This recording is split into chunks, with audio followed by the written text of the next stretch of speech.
ఎత్తున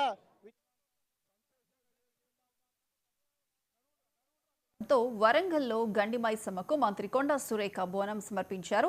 ఈ సందర్భంగా ఆమె మాట్లాడుతూ గత 4 ఏళ్లుగా మైసమ్మకు బోనం సమర్పిస్తున్నామని, రాష్ట్ర వ్యాప్తంగా బోనాల జాతర ఘనంగా నిర్వహిస్తున్నామని చెప్పారు. బోనం అంటే ఎప్పుడైనా ఎక్కడైనా అమ్మవారికి సమర్పించుకోవచ్చని, మహావేద పండితుల సంప్రదింపుల తర్వాతే ఈ నిర్ణయం తీసుకున్నామని తెలిపారు. కొందరు ఈ అంశం మీద అభ్యంతరం వ్యక్తం చేస్తున్నారని అన్నారు.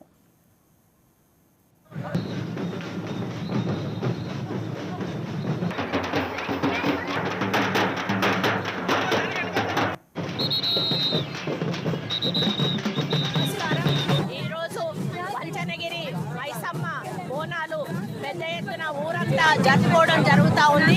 ఇది 4వసారి మేము బోనం సమర్పించడం.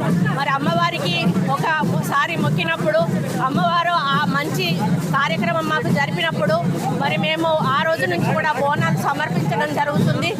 ఆషాఢ మాస బోనాలు అనేటివి హైదరాబాద్లో చాలా పెద్ద ఎత్తున నెల రోజులు కూడా నడుస్తూ ఉంటాయి. మరి ఈ వంచనగిరి నుంచి మేము ఆషాఢం ఒకటే రోజు అందరం కూడా వెళ్ళి బోనాలు సమర్పిస్తాము. అదే క్రమంలో ఈసారి కూడా ఈ మైసమ్మ బోనాలు పెద్ద ఎత్తున తీసుకొని వెళ్ళడం జరుగుతూ ఉంది.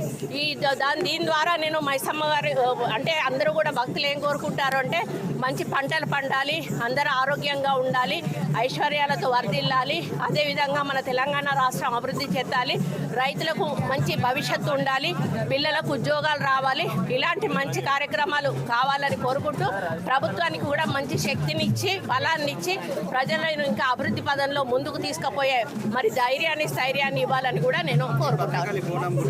భద్రకాళి బోనం అని అంటే వాళ్ళు కొంత సెంటిమెంట్గా మాట్లాడడం జరిగింది. బోనం అనేది భోజనం, అమ్మవారికి ఎప్పుడైనా ఎక్కడైనా కూడా సమర్పించవచ్చు. మేము అన్నీ కూడా ఏది చేసినా కూడా స్థపతి అదేవిధంగా వాళ్ళు పండితులను మాట్లాడిన తర్వాతనే చేస్తాము. అక్కడ కొంతమంది నెగిటివ్గా మాట్లాడడం వలన సరే మరి ఒకరిని నొప్పించడం ఎందుకు అనేది